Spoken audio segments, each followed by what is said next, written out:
महेंद्र बच्चन भाई आप गाना बढ़िया गाया है, लेकिन तोहार बिरहा तनी के कोनो लड़का के जैसे जन्मदिन वगैरह होते तो बिरहा बड़ा सटेबिल खात गृह प्रवेश है। यहाँ गृह प्रवेश है, आपने काली वो धुन में चर्चा मार के छोड़ दे मर्दे कि रावण मांग ले गया, ये बात थी। लेकिन खैर छोड़िए, अब भाई ने जैसे बिरहा गाया, इनके बिरहा में एकदम बिरहा में दरेर के दे देते आप।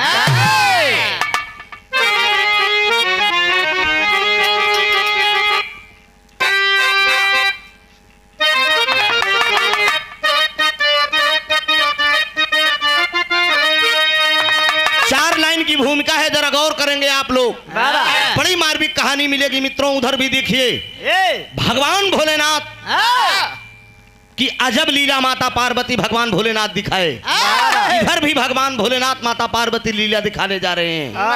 कहानी जरा गौर करेंगे, आंख से आंसू आए या न आए, लेकिन कलेजा जरूर पसीज जाएगा मित्रों इस कहानी को सुन के। कवि की एकदम नई खोज है, भूमिका है। अरे त्याग बलिदान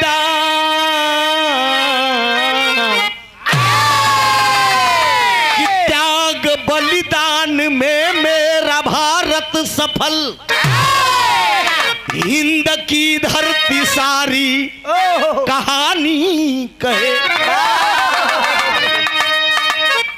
पूर्वजों की कथा इसके कण कण बसा, निप हरिश्चंद्र जैसे बड़े बड़े दानी हुए, ख्याति अपना अमर नाम मोर ध्वज कर गए। अरे अपने बेटे पे आरा चलाना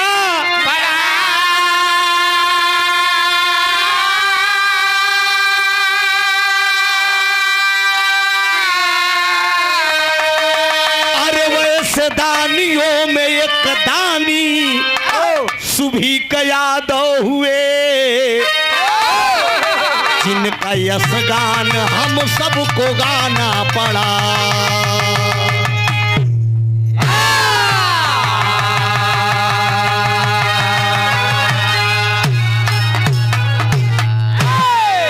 तमाम सत्यवादी की कहानी आप लोगों ने सुना है, कर्ण जैसे दानी की कहानी आप लोगों ने सुना है, हरिश्चंद्र जैसे सत्यवादी की कहानी आप लोगों ने सुना है।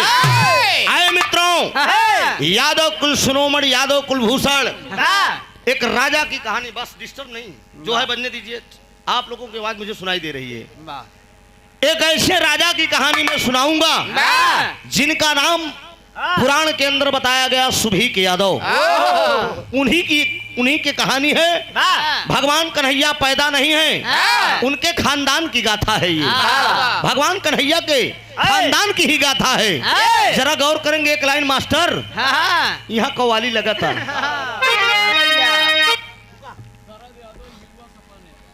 आदरणीय शरद यादव जी युवा सपा नेता, आप निजामुद्दीनपुर की धरती से 100 रुपया भैया के प्रणाम आशीर्वाद के तले लगे लगे।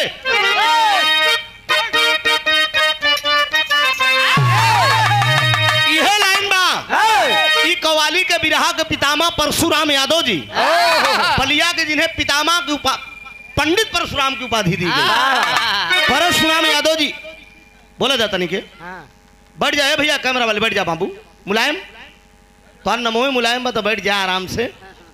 चाय वाले भैया चाय जल्दी बांट के खाली हो, नहीं तू अपन दुकानदारी में हमारी दुकानदारी खराब कर देगा, इसलिए कि लोगन का चाय पिए में ध्यान हो जाए, गाना में ध्यान न रही, समझा? तो जल्दी से बांट के खाली हो बाबू। आए हरो पिया था चाय, बैठा है लोग, काहे लोग कोनो दुश्मन है कहा तोहार, तो पहले इन्हें लोग के दे चाहिए यार, इन्हें लोग को पिया के जल्दी से खा ले, हट जाओ उधर निकल जा, जब 7 बजे लगी तो पिया लाइन है। कव्वाली के बलिया के परशुराम यादव जी गावत रहे, यह लाइन गावे कि अरे उठो मुसलमान उठो मुसलमान नमाज पढ़ लो, कि अरे उठो मुसलमान नमाज पढ़ लो, अभी मेरा सर कटा नहीं है।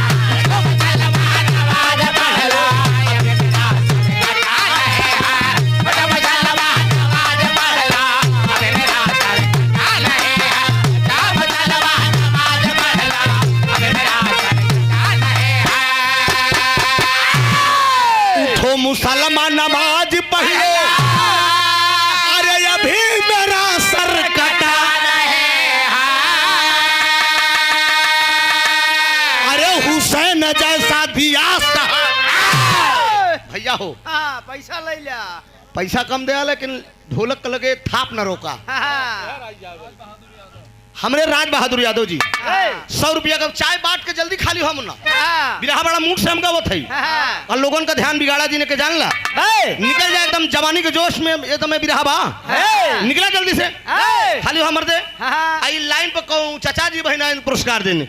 उठो मुसलमान नमाज पढ़ लो, अरे अभी मेरा सर कटाना है, अरे हुसैन जैसा दिया हुसैन जैसा दिया शहादत वैसा कोई दिया नहीं।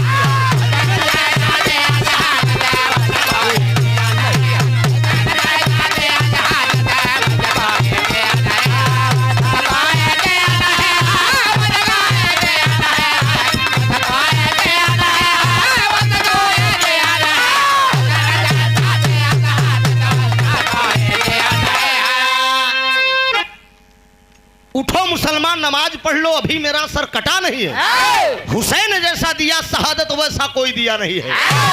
India is the golden word, ये सोने की चिड़िया है, लेकिन सोने की चिड़िया कही जाने वाली धरती पे कितना बड़ा अत्याचार हो रहा है। जरा लाइन पर गौर करेंगे डॉक्टर साहब।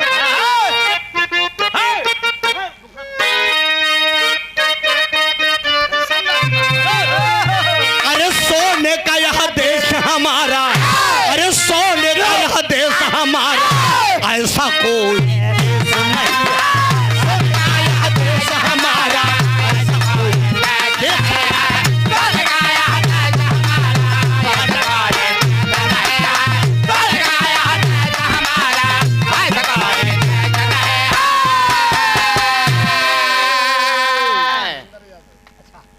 हमरे धर्मेंद्र यादव जी इन लाइन पर देते हैं 100 रुपया का पुरस्कार। बहुत बहुत प्रणाम बा, आशीर्वाद की परीक्षा है। सोने का यह देश हमारा, ए बाबू ऐसा कोई देश नहीं, अरे रामायण और गीता शरीखा, अरे रामायण और गीता शरीखा, इससे बड़ा उपदेश नहीं है।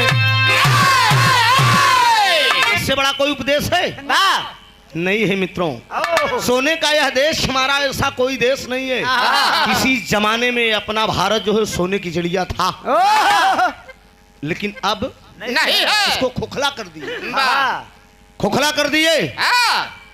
कोहिनूर हीरा जो एक मणि थी देश भारत से जा चुकी है मित्रों, रानी विक्टोरिया की बेटी एलिजाबेथ के ताज में आज भी वो मणि है। एक दिन में 60 भर वो सोना देती थी मणि। आज हिंदुस्तान में अगर वापस चला है तो मेरा देश फिर से आजाद हो जाए, किसी प्रकार की कोई कमी न रह जाए। लेकिन ये राजनेता इस पर कोई विचार नहीं। केवल एक प्रधानमंत्री ने विचार किया था, इंदिरा गांधी ने। राष्ट्र संघ में केवल एक पेशी इंदिरा गांधी जी लड़ी थी इस मणि के लिए। तब से आज तक कोई प्रधानमंत्री नहीं लड़ा। फाइल दब गई, क्या लड़ना है साले को, 5 साल बिता दो घर भर करके। लेकिन कहानी ही से शुरुआत बा, कैसन कहानी बा, ध्यान दा।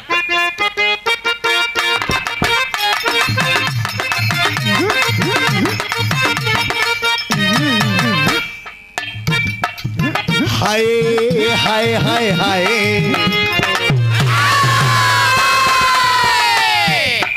महेंद्र भाई ये दिखाई हमारे दिल का हरकत था, और तनिक हरकत तुम्हारे, तनिक हरकत हमारे चलते। हमें तो लूट लिया के हुस्न वालों,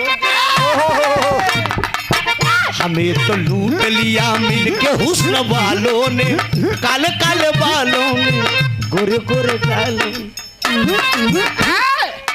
कहानी को शुरुआत बा।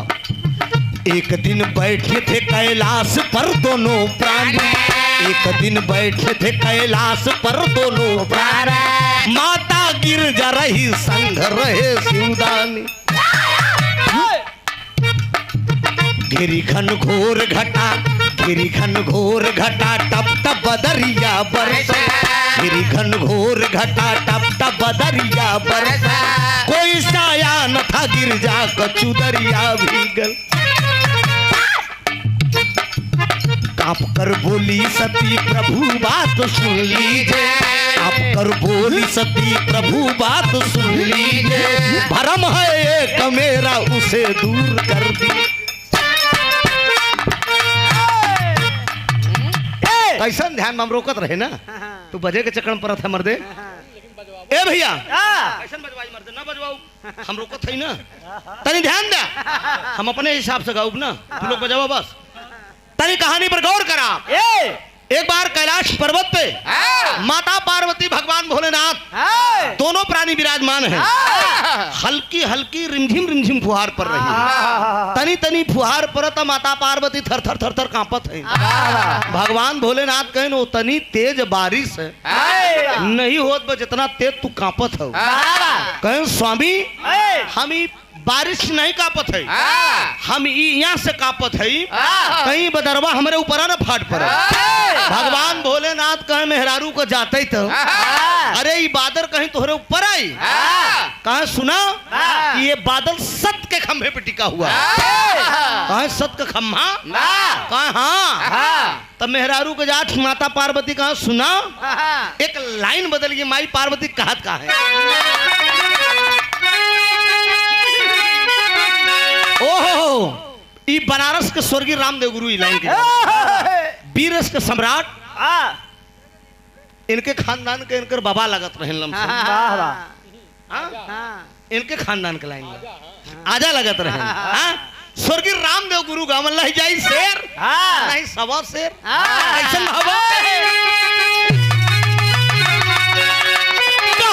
झूला दिया के पुनवा,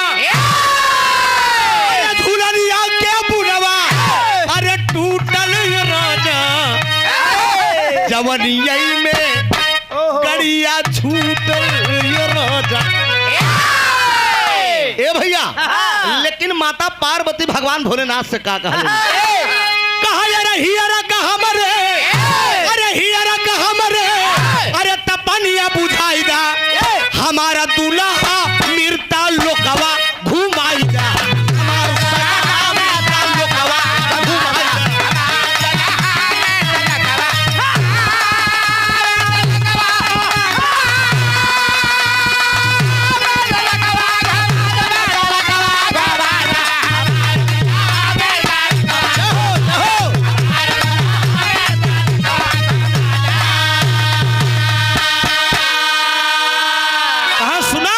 कौन लोकवा में बहम के बतावा, कौन लोकवा में बहम के बतावा, चल के दिखावा जिंदेरी लगा,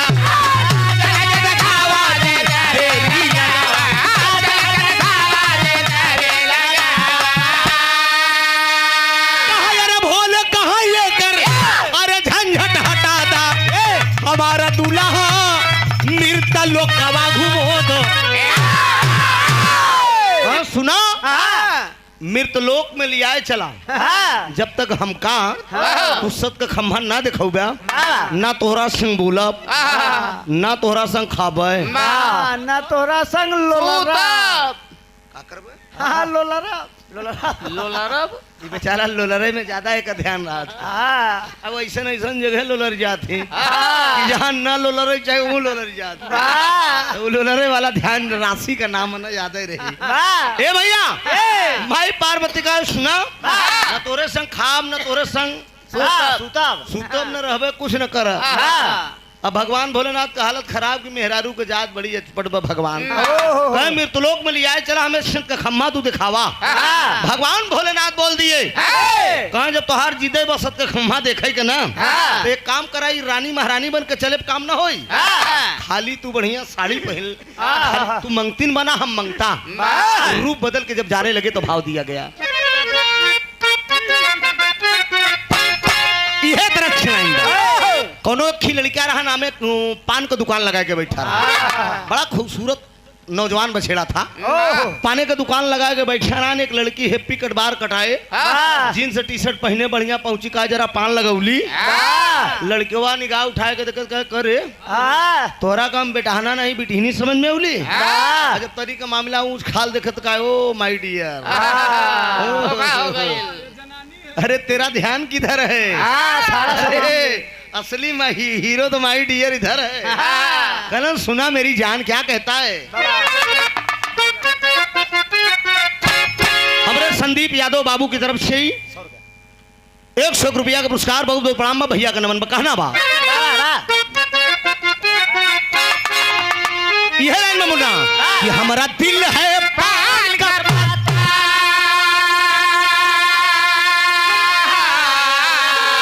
हमारा दिल है पान का पत्ता, अरे गोरी इस पे लगा दे चूना का, हमारा दिल है पान का पत्ता, अरे गोरी इस पे लगा दे चूना का, अरे जर्दा खाई पियू मीठा गोरी लड़की वो बड़ी नवाबिन रही भैया हो।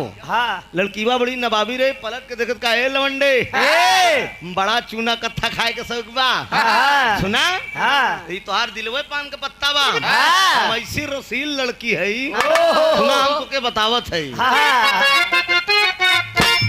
कहे हमके पान त चाही अच्छा,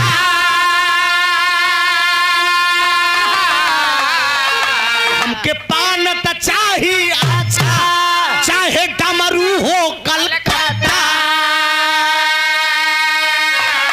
हमके पान त चाही अच्छा, चाहे डमरू हो कलकत्ता, हमके उहई चाही उठवा जमनलाल करेला हो, हमके उहई चाही उठवा जमनलाल करेला,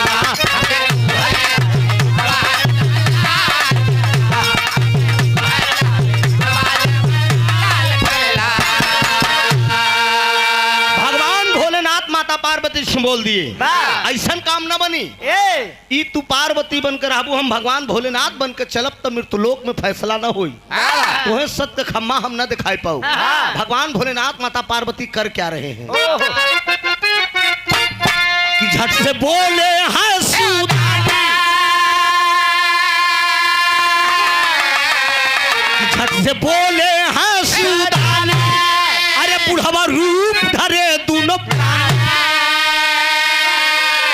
झट से बोले हैं सूदानी, बुढ़वा रूप धरे दोनों प्राणी, अरे लिहले बगली मझोली लटकाई भगवान।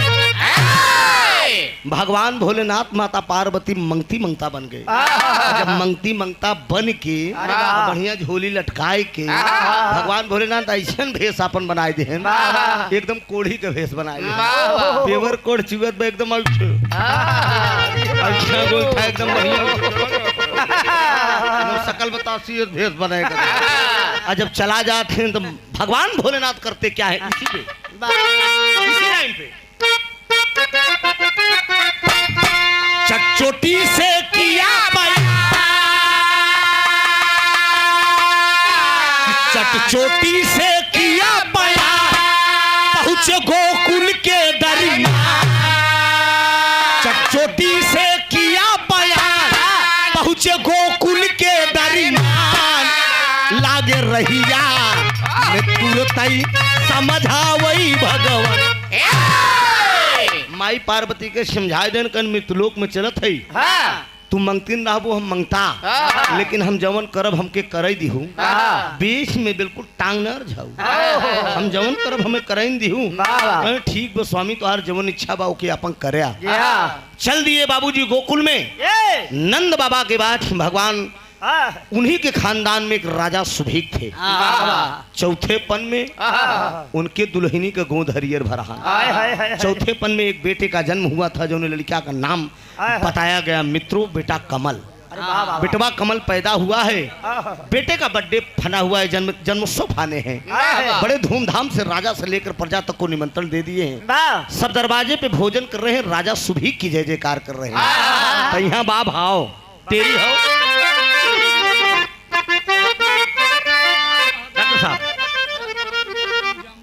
आदरणीय राज बहादुर यादव जी, आप निजामुद्दीनपुर से 151 रुपए का पुरस्कार आपने देकर सम्मान बुलंद हौसला बुलंद किया है। बहुत बहुत प्रणाम। कहना बक्की आंगनवा में अब बाजई बजना, अरे मोरे राम अंगनवा ओ अंगनवा बे अब बाज बाजई बजना, अरे तब फूला फूल अनोखा देखा चौथे पनवा, अरे वो पनवा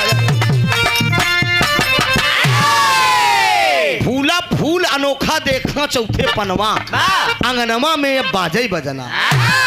गोकुल में एक सुभीक यादव का सुंदर परिवार सुनो, नर नारी कुल जुट के गावत रहलिन मंगल चार सुनो। चट से दोनों प्राणी पहुंचे बाबू उनके द्वार सुनो, लागे मागन भिक्षा दोनों भोजन चुदा आपात सुनो। दोनों प्राणी चल दे हैं गोकुल में, राजा सुभीक के दरवाजे पे चल दिए। 52 मेल के आइटम बनाबा, राजा सुभीक की जय जयकार हो रही, अमरौता प्रभुता कलौता हरे, एड़ी भरंगना लगाए के मरकावा कजर दे के मर्दे जात है। और बिटवा कमल का जन्म दे कहे ललन मोरा बावरा, श्याम सलोना ललन मोरा बावरा। तमाम प्रकार को सोहर गावत है। आई मंगती मंगता का भेष धरे भगवान भोलेनाथ माता पार्वती गेट पर पहुंच गए। सब भोजन कर रहे हैं, राजा सुभीक की जय जयकार कर रहे हैं। और जब गेटवा पे पहुंच गए तो तरज कलान में कि हे राम मोरा, स्वर्गीय रामदेव, स्वर्गीय बाबा राम कैलाश लाइन के गावत रहे। गेट पर एक मिनट मार साहब, गेट पर पहुंच गए, सिपाही खड़े हैं, रोक दिए, खबरदार तुम अंदर नहीं जा सकते हो। लेकिन कोड़ चुअत ब मंगती मंगता कहन कि मैं अंदर जाना चाहता हूँ, कहन मैं अंदर जाना चाहता हूँ। कहन सुनो, ये मेरे राजा का दरबार है, राजा सुभीक का, बिना मेरे मालिक की इजाजत को तुम अंदर नहीं जा सकते हो। सिपाही को आदेश दिया मंगती मंगता, भगवान भोलेनाथ बोले कि जाकर अपने राजा से बोल दो कि दूठी मंगती मंगता आए हैं। राजा सुभीक नंगे पांव दौड़ते दौड़ते आए और कहने लगे कि क्या खाएंगे आप। वह तरस के लाइन बा, बड़ी मार्किन के लाइन बा, कहा अरे हेरान मोरा, अरे ऐसे ठोका, ऐसे ठोका, हाँ ठोका, अरे हेरान मोरा कंगना रात झका झोरी,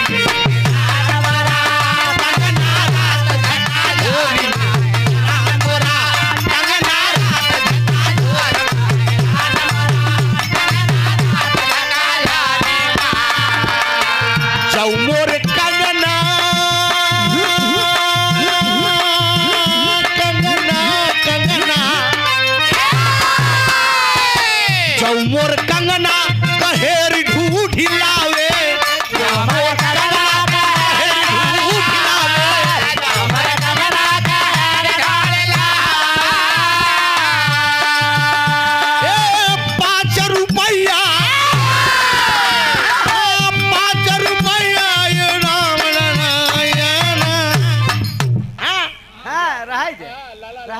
लाला लाला लाला रवा जो मोर कंगना का हेर ढूंढ लावे, खाली 5 रुपया और इनाम दूनो। लाला रवा पे ध्यान में रहा था। आदरणीय धर्मेंद्र यादव जी, आपके कर कमनोदर निजामुद्दीनपुर से ना 100 रुपए का पुरस्कार है, बहुत बहुत वंदन है, अभिनंदन है आप सबका। लेकिन मंगता भेष में भगवान भोलेनाथ माता पार्वती पहुंचे हैं राजा सुभीक के दरवाजे पे और कहते हैं ऐ राजान, अरे करा आई देत्या, अरे करा आई देत्या भोजन आज दूनो प्राण के, भोजन आज दूनो प्राण के,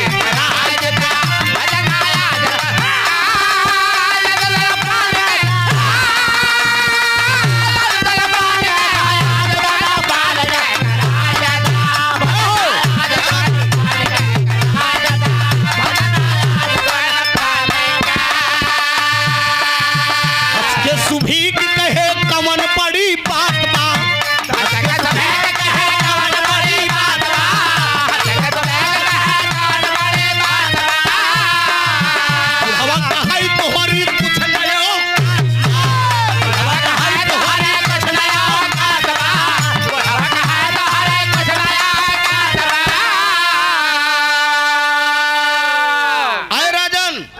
तुम मुझे भोजन करा दो अगर बेटे का जन्मदिन फाना है तो। क्या खाएंगे आप? राजा सुमीक बोलने लगे, कहा मैं यादव कुल का राजा हूँ, क्या खाएंगे आप? जो चाहिए आप बता दीजिए, मैं भोजन कराने के लिए तैयार हूँ। बामन मेल का आइटम बना है, कह सुना मैं गोश्त खाऊंगा, गोश्त। अरे कैसन गोश्त खावा? आदेश करिए। बकरा का, भेड़ा का, गधा का, खेखड़ा का, बिस्खोपड़ा का, खरगोश का, किथा का, मछली का, बकरा का, कि तीतिल बटेर का। लेकिन मित्रों क्या बात ठीक है ना? इनकार कर दिए। मैं सुनो कौन सा गोश्त खाऊंगा, हड़बड़ाओ मत। शिवराम यादव जी, आप निजामुद्दीनपुर से 100 रुपए का पुरस्कार है, बहुत बहुत वंदन है, अभिनंदन है। राजा सुमीक बोल दिए, मंत्री को आदेश दे दिया, जिस चीज का जो चीजी के गोश्त खाएं इन्हें खिलाया जाए। इतने में मंगता रूप में कोड़ चू रहा है भगवान भोलेनाथ का। लेकिन राजा सुभीक से करें कि सुनो राजन, मैं गोश्त कौन सा खाऊंगा? कहा अरे गोश्त सभा में खा, अरे गोश्त सभा में खा भाई चवन, अरे गोश्त सभा में खा भाई चवन, पैदा पर ललना रे आज दोनों प्राणी के कराई देता भोजन, आज दोनों प्राणी के कराई देता भोजन।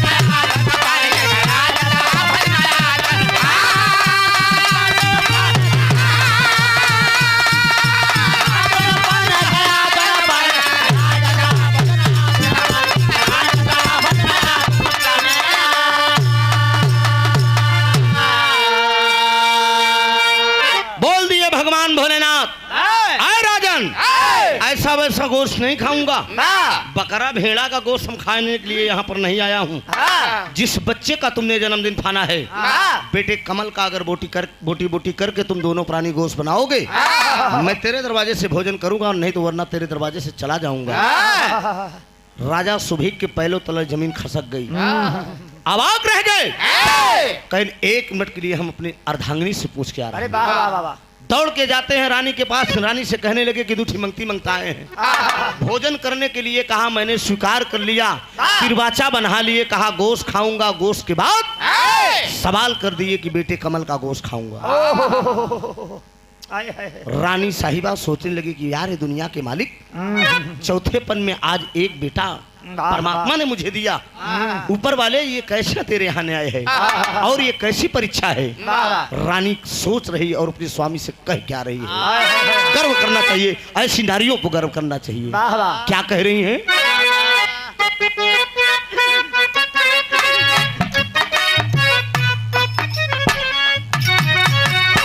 रनिया कहाना लागी धई के चारानिया हो, धई के चारानिया हो, जई है नाई जत को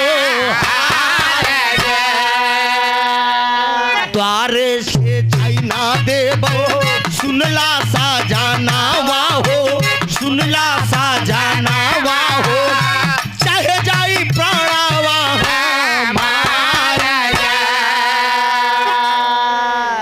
ललना के काटी स्वामी बनऊ बभो जानावा हो, बनऊ बभो जानावा हो, चाहे जवन होई है आपू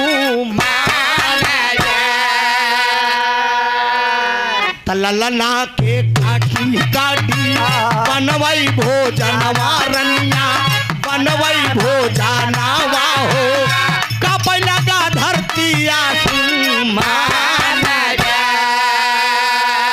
सुभिका सोचा ना लागे, बाबू अपने मानावा में, बाबू अपने मानावा में, हाय रे किस्मत है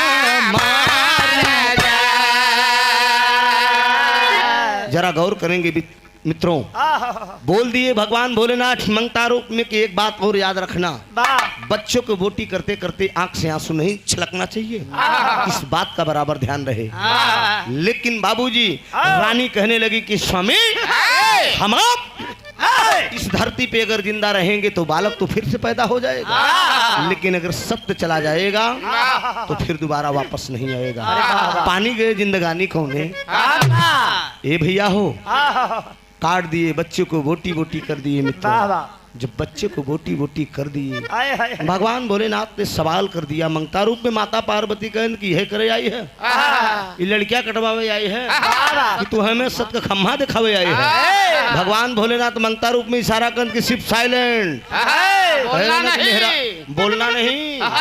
मेहरारू के जात बहुते लबरी होत है, टिपिर टिपिर काम न करू बस चुप्पे रहू। गमन करत है में करत कहनी गोश कटवावे आई है, गोश खाबे कहा ना हम जवन करब कराइन दिया। कहानी एकदम करीब है मित्रों, जरा गौर करेंगे आप जरा भाव पे। बच्चे को बोटी बोटी कर दी, भगवान भोलेनाथ इशारा करके राजा सुभी को बुला लिए। क्या बस बोल दिए।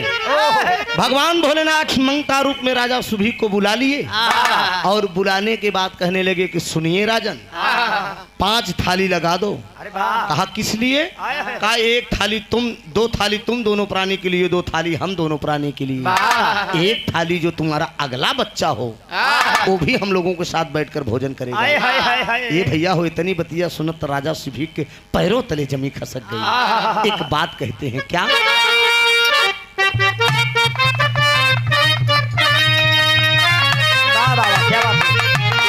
हमारे गुरुजी जनाब हैदर अली लाइन के गावत हैं कि मथुरा मलिहले आवता,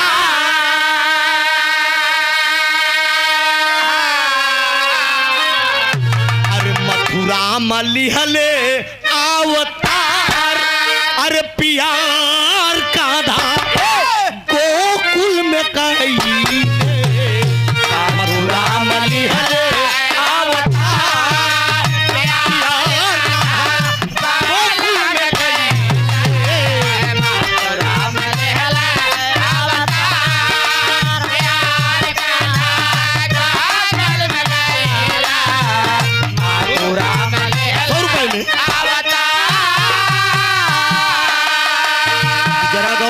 बाबूजी। लेकिन राजा सुभी मंगता रूपी भगवान भोलेनाथ के सामने हाथ जोड़ करे कि बा स्वामी बा, कुहू के करे जा बार बार हो, कुहू के करे जा बार बार, हमार लाल सपना हो गई, कुहू के करे जा बार बार, हमार लाल सपना हो गई, बार बार हमार लाल सपना हो गई, कुहू के करे जा बार बार, सुखवा के खातिर जे करे सहले हालतानी, दाखला के खातिर जे करे सहले हालतानी, दाखला के खातिर जे करे सहले हालतानी, मुख मोड़ निहले प्रभुवर आई गो गिरानी, यही हो कहानी अब हमार हो, यही हो कहानी अब हमार, हमार लाल सपना हो गई, यही हो कहानी अब हमार, हमार लाल सपना हो गई।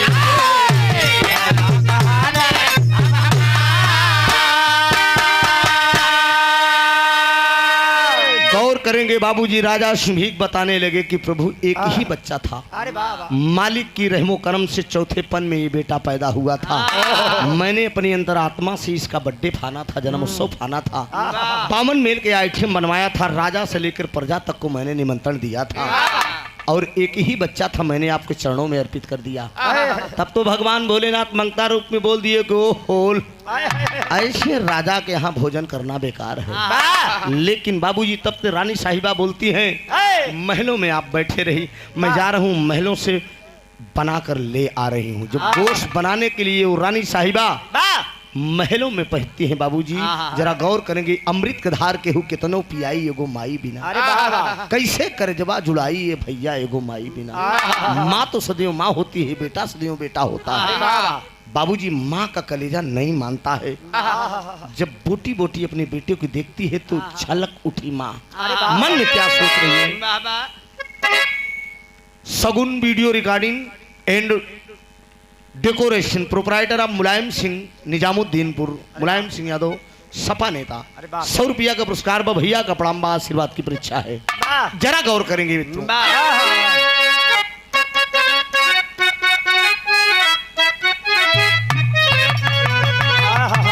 यह लाइन बा यो समय का गीत बा जब बिटिया डोली में बैठ के अपने ससुराल जाता। हम हो या आप हो कोई हो, बेटी की जब विदाई होने लगती है मित्रों पूरा परिवार बिखर जाता है। लेकिन बेटी रो कर आवाज देती है, अपने बाप का पाँव पैर पकड़ कर वो क्या करती है? अरे निमिया के डार जान काटी हाय बाबा, अरे निमिया के डार जान काटी हाय बाबा, हाय निमिया चिरैया के बसेर हो, निमिया चिरैया के बसेर हो, निमिया चिरैया के बसेर हो, निमिया के डार जान काटी हाय बाबा, निमिया के डार जान काटी हाय बाबा, निमिया चिरैया के बसेर हो, निमिया चिरैया के बसेर।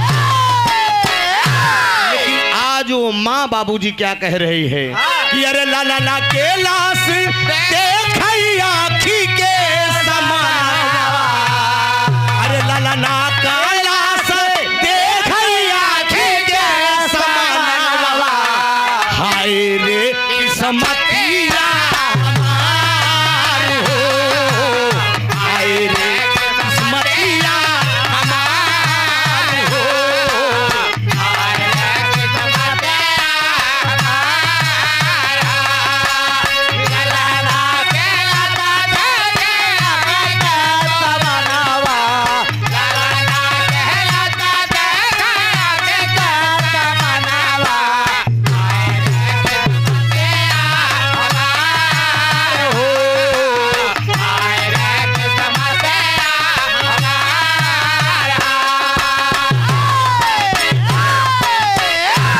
ललना के जी भर के किहाना दुलारा, हमसे अब छीन लिहले हमरो सुगाना, अरे हाथवा के हमरे ना छूटाली मेहदिया, साले मई बड़ाया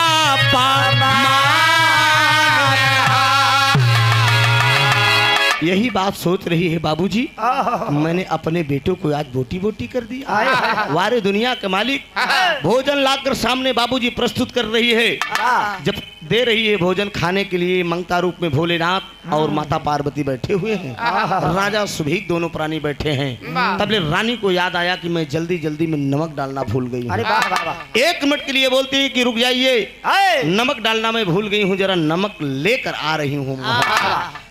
इतने में भगवान भोलेनाथ मंगता रूप में खड़े हो गए। बेकार है ऐसे राजा के यहाँ भोजन करना। बच्चे को बोटी बोटी कर दिया, ममता नहीं आई। जरा से नमक के लिए तूने इतनी बड़ी कंजूसई किया। भैया हो, नमक के खातिर जब रानी महल में जाते हैं तो यहाँ बड़ा चमत्कार अजीब अजीब हो रहा है। चमत्कार का हो रहा है आल्हा का भाव। लेकिन 1 मिनट रुक के तनिके। Shivansh studio live telecom video copy Deepak Yadav ji, आप क्षेत्र पंचायत सदस्य निजामुद्दीनपुर की धरती से आप महोदय जी के करकर्मों द्वारा ये 100 रुपए का आशीर्वाद आया है। बहुत बहुत वंदन है, अभिनंदन है। जितने भी मेरे मुकद्दर के मालिक बिरहा श्रोता बंधु हैं, मैं सबको नमन कर रहा हूँ। आल्हा का भाव बा रानी जब महल में जाती भैया। ओहो कहना कि नमका के खातिर रानी, नमका के खातिर रानी गई आईली जब महल में भैया महल में भैया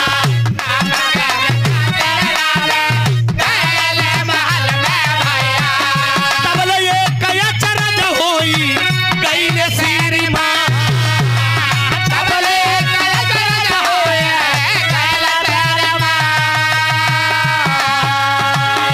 जौने ललहनावा के जौने ललहनावा के गाइले बधनवा ये भैया जौने ललहनावा के गाइले बधनवा ये भैया जौने ललहनावा के गाइले बधनवा ये भैया पलला पलला खेलत बाट मूसका पलला पलला खेलत बाट मूसका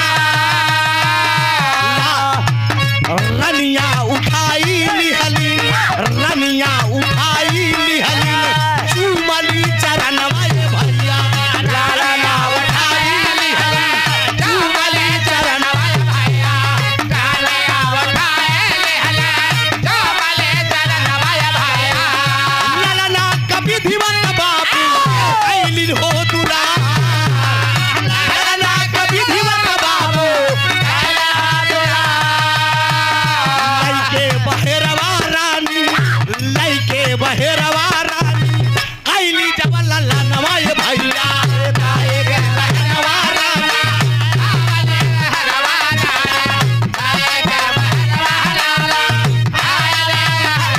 भोले बाबा बोलै लागे सुन गुलना भोले बाबा बोलै लागे सुन गुलना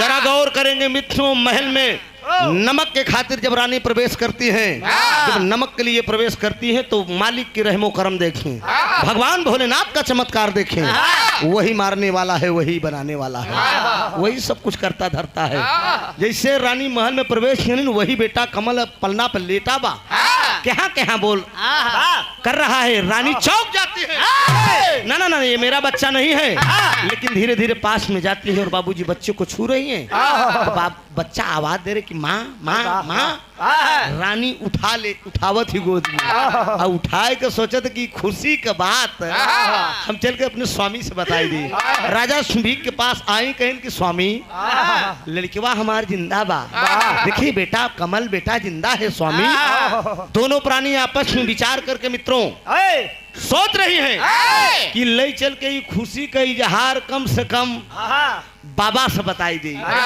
दोनों प्राणी आए हैं बाबा हरे कि उनके आशीर्वाद से मेरा बेटा जिंदा हो गया तब ले भो सदर अलहमतनी के मारा भोले बाबा हर माता पार्वती से कहा हर भोले बाबा बोले गिरजा से पाया नामा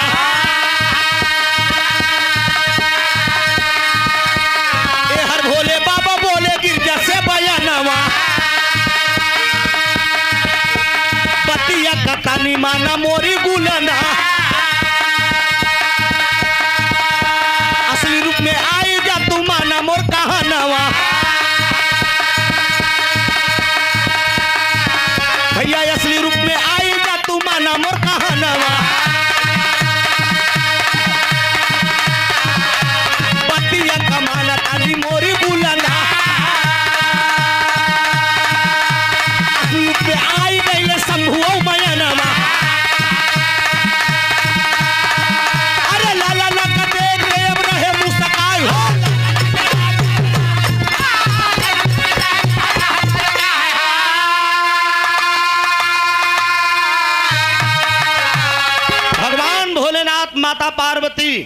भगवान भोलेनाथ माता पार्वती से बोलन कि असली रूप में आ जाओ देवी मृतलोक में आई हो तो है सत का खम्मा दिखावे के बाद माई पार्वती कहे सत का खम्मा नहीं दिखाया ओकर लड़कियां कटवाई दे चिंता न करा सब सामने आवत बा दूध का दूध पानी का पानी एकदम अलगात बा काहे चिंता करत है तनी के असली रूप में ते आई जा इधर राजा उधर राजा सुभीक दोनों प्राणी लय के अपने बचवा के जैसे आवत हैं माता पार्वती भगवान भोलेनाथ दोनों असली रूप में खड़े हुए हैं जब राजा सुभीक भगवान भोलेनाथ माता पार्वती की देखे बाबूजी पैर पे गिर गए। भगवान भोलेनाथ उठाए के गले लगा लिए, कहें भक्त उठ जाओ राजन। कहा स्वामी आप मेरे दरवाजे पे? कहा हाँ मैं आपके दरवाजे पे। मांग लो जो वरदान मांगना चाहे सुभीत। इतने में माई पार्वती का सुना वरदान दे में तेज है। यार पहले हमार वरदान देखा। तू कह रहा मैं सत्य खम्मा दिखावे के तक दिखाते है। सिद्ध कर दिए भगवान भोलेनाथ माता पार्वती के सामने की है देवी। यही राजा सुभीक जैसे सत्यवादी सत्य खम्मा है, कर्ण जैसे रानी सत्य खम्मा है, हरिश्चंद्र जैसे सत्यवादी सत्य खम्मा है। सोचो दरवाजे से लौटारा नहीं और बेटे को बोटी बोटी कर दिया। इन्हीं लोगों पे तो धरती आसमान टिकी हुई है। यही सत्य खम्मा है। भगवान भोलेनाथ जाते वक्त में राजा सुभीक से बोले कि मांग लो जो वरदान मांगना है। तो एक कई बात का वरदान राजा सुभीक मांगत बा। आखिरी भाव कड़ी में बा का कहा थी?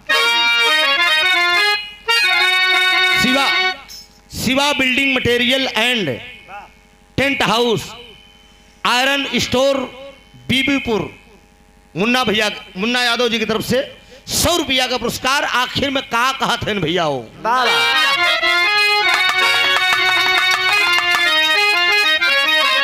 अरे पलना पे ललना मिला, अरे पलना पे ललना मिला, अरे खेलत मुंह से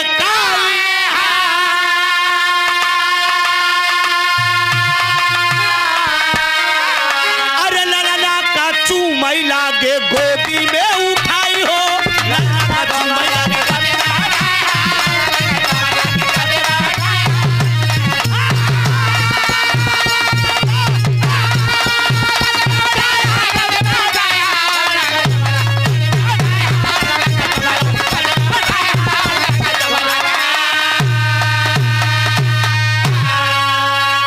अरे असली रूप में आई गई ले गिरजा शंभू मयनमा। कहा सत के खम्मा बाटई गिरजा तोहरे समान।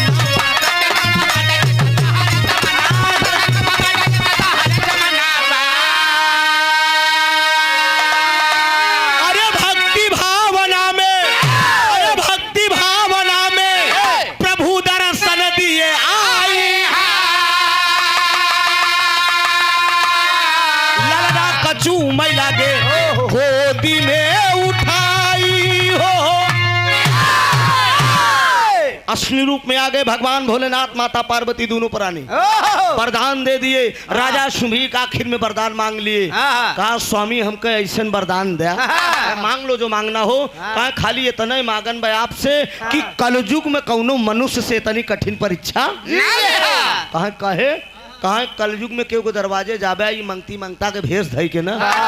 अगर लड़कियां उड़कियां कटवावे ना तो लई के प्रभु एके 47 उड़ाई ली। कलयुग का मनई बड़ा हरामी है ने कहीं ले कौनो भी भेष में मंगता उंगता के भेष में अगर जाबे इतनी कठिन परीक्षा कर लेबे एके जान लग कि आपका अपमान हो जाएगा। स्वामी कोई इतनी कठिन परीक्षा कोई मनुष्य नहीं दे पाएगा। भगवान भोलेनाथ बोल दिए कहा जाओ मैं वरदान दे रहा हूँ, मैं वरदान दे रहा हूं आज से कलयुग में किसी मनुष्य के दरवाजे भी इतनी कठिन परीक्षा नहीं ली जाएगी। ये राजा सुभीक का मांगा हुआ वरदान है। आज कलयुग में किसी मनुष्य के दरवाजे में किसी भी रूप में नारायण का आगमन नहीं होता, ना भगवान परीक्षा किसी मनुष्य से लेते हैं। गाने का शीर्षक था सत्य का खम्मा। भैया तैयार होते ना आज जौने मौके बात है खाली 2 मिनट का ओ मौके के बाद हम गवनवाना ही जा।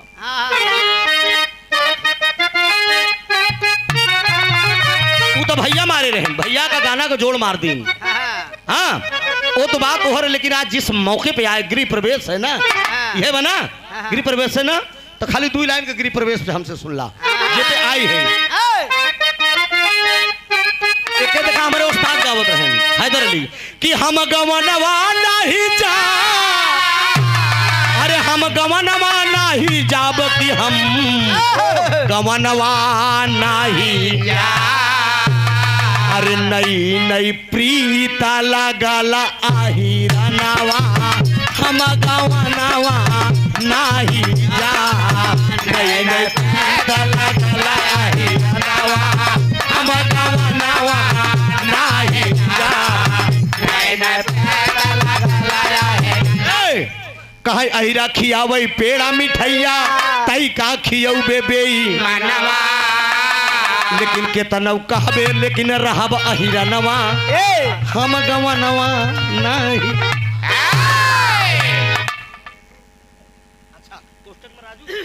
मनोज कुमार यादव कोष्टक में राजू वाह कितनो कहबे रहब अहिरनवा।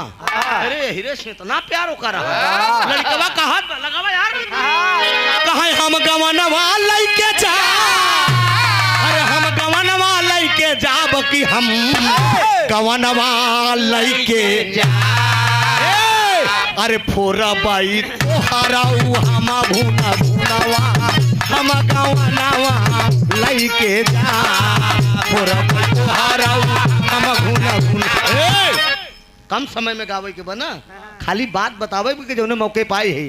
एक बार कैलाश पर्वत पर भगवान भोलेनाथ माता पार्वती दोनों प्राणी हैं। भगवान भोलेनाथ भांग का नशा में एकदम मस्त आखिर लाल लाल ले के पार्वती के लगे आए तो पार्वती का सुना कह के आवत भांग का धतूरा छान के चलावत अरे पशु पक्षी जीव जंतु ब्रह्मा के ब्रह्म लोक विष्णु का क्षीर सागर तोहरे पास का बा यह गढ़ही और मड़ही हिम गुजारा होई। भगवान भोलेनाथ कहें दुल्हन का चाहत कहा एक सुंदर चाहत है वही भोलेनाथ करत का है अरे बने सुंदर भवनवाना जैसे आज संदीप भैया बनवाया है ना ऐसा बात बा कहे बने सुंदर भवनवाना बने सुंदर भवनवा ना हो कि बने सुंदर भवनवा अरे विश्वकर्मा वासुल के लालानावा बने सुंदर भवनवा विश्वकर्मा वासुल के लालानावा बने सुंदर भवनवा देवों में हो महादेव सब करते आपकी पूजा रहने का बस ठोर एक अरे कैलाश और ना दूजा की बने सुंदर भवनवान। भगवान भोलेनाथ कहा का चाहत यहाँ का सुंदर महल बनवावा। हाँ भगवान विश्वकर्मा का बेटवा ढेर कलाकार बतावत कि विश्वकर्मा ही बने रहे लेकिन बाबूजी भगवान विश्वकर्मा का बेटवा वासुल लाए भगवान भोलेनाथ बुलाए वासुल को कहा एक सोने का महल बना दो सुंदर मकान जब बन के तैयार हो गए भैया तब भाका अरे गृह प्रवेश का मंत्रोच्चारण करने आया विद्वान अरे ज्ञानी पंडित दशकंधर था अरे शिव कर दे थे सम्मान की बने सुंदर भवनवान की बने सुंदर भवनवाना गृह प्रवेश में आया रमनवा बने सुंदर भवनवाना गृह प्रवेश में आया रमनवा बनाया सुंदर भवनवाना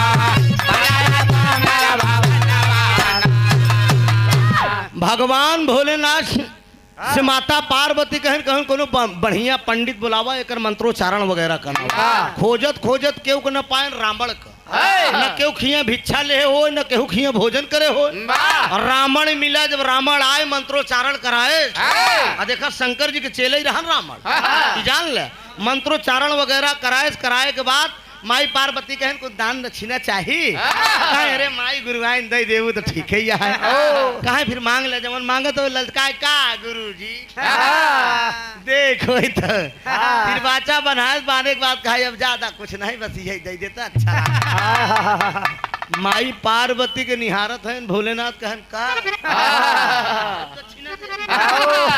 हाँ? बड़ी दक्षिणा देवासी हो कहन दे अब का करबू अब हारे है तो माने बतो माई पार्वती मारे क्रोध में भगवान भोले कहा ले जाओ भाई ले जाओ अब तुमने मांग लिया तो कैसे बात काटे जब दे दे तो भोलेनाथ कहे सुना मार परेशान रहू घरे बरे ने बाबूजी जब नसीब में नहीं लिखा जवन चीज ते न मिली का जान ले भोलेनाथ कहे हमरे तोहरे नसीब में महाल अटारी नहीं बा माई प्राण मेहरारू के जिये तो माई पार्वती क्रोध में आएगी और क्रोध में आएगी करीन का दो आगे त्यागा प्राण सती संग छोड़ा बाम्बे किया प्रस्थान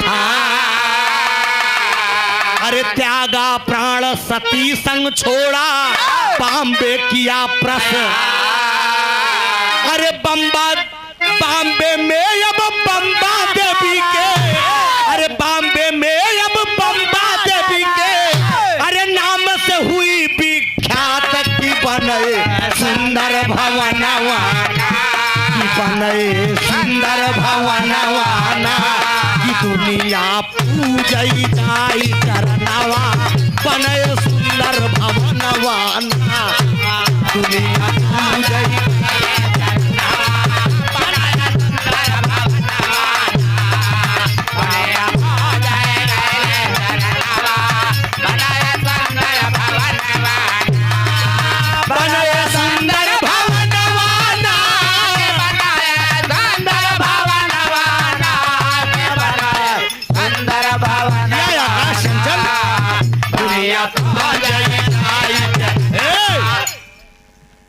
प्राण त्याग के माता सती बॉम्बे में प्रस्थान किया।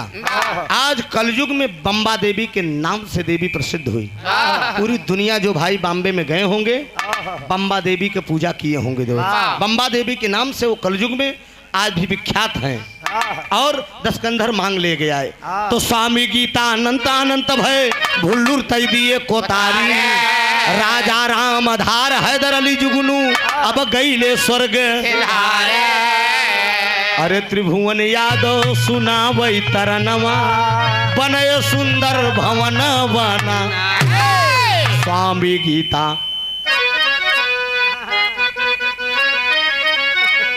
स्वामी गीता अनंत अनंत भय भुल्लुर तय दिए कोतारी राम आधार हैदर अली जुगनू हपी चंचल गईले स्वर्ग कहाँ राम अंगनवा में अब बाजई बजना अरे तो त्रिभुवन नाथ का बाट इलाहाबाद भवनवा अंगनवा में बाजई बजना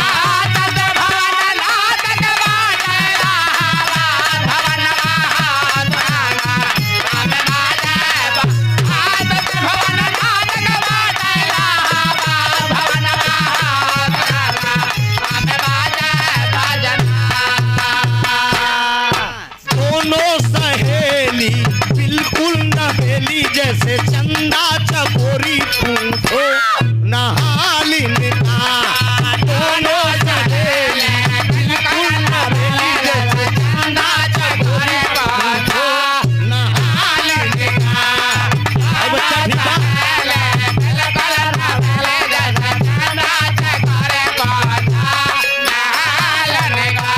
आखिन की कटारी बाल नागन है काली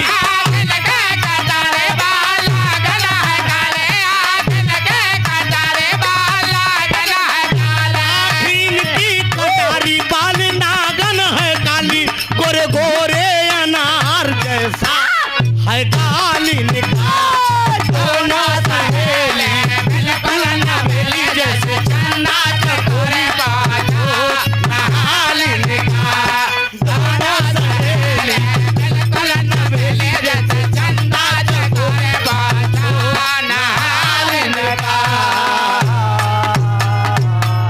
बहुत बहुत धन्यवाद। बहुत अच्छा आप लोग